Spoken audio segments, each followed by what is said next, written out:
Hari itu mengatakan biarkanlah orang mati menguburkan orang mati.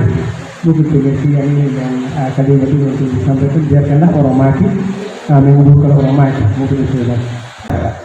Baik, yang pertama pertanyaan dari Bapak penanggung jawab, ya, bagian firman Tuhan yang mengatakan biarkanlah orang mati menguburkan orang mati, gitu ya. Nah, jadi begini Bapak Mama, waktu itu ceritanya ada orang yang mau ikut Yesus, ya kan?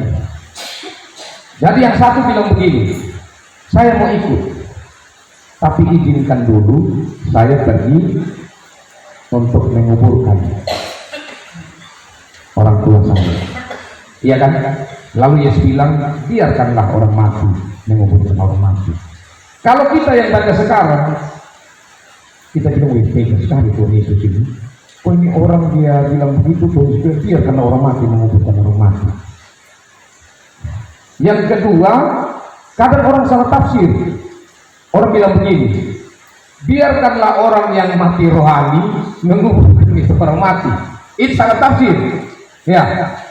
Nah, jadi begini secara konteksnya. Kalau orang waktu itu sudah mengerti, termasuk apalagi orang yang mau ikut Yesus yang bilang biarkan orang mati menguburkan orang mati.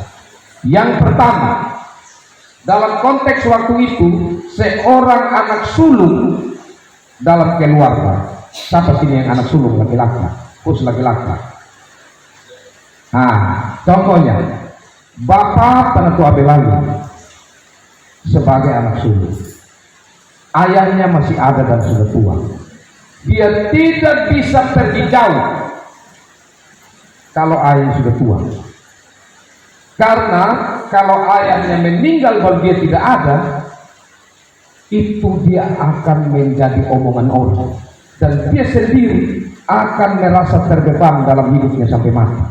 Kan secara konteks, seorang anak sulung harus dia ada dengan orang tuanya sampai orang tua meninggal, artinya dia juga yang akan kuburkan. Itu bentuk tanggung jawab. Itu waktu itu konteks mereka bisa beda dengan sekarang kan. Nah, itu kemungkinan pertama. Jadi orang tuanya masih ada, tapi kemudian dia pakai alasan itu. Dan Yesus bilang, ya sudah biarkanlah orang mati menguburkan orang mati, ikut saya. Yang kedua, di Israel waktu itu kalau orang sudah mati, ayahnya sudah mati, itu ada penguburan dua kali. Ada penguburan yang pertama itu wajib untuk anak sulung itu ada di situ, tapi ada yang tidak wajib, yaitu yang kedua saat dia nanti akan dipindahkan ke tempat macam kita di sini kalau tulang, ya toh, akan digali ditaruh di kubur macam begitu, tapi orang dalam bentuk batu begitu. Nah, sama kita juga batu, tetapi mereka itu dibuang. Jadi ada di istilahnya di apa ya, di rempah-rempahi begitu lagi. Jadi ada proses khusus untuk nanti penguburan kedua. Itu anaknya bisa ada, bisa tidak, bisa orang lain yang urus.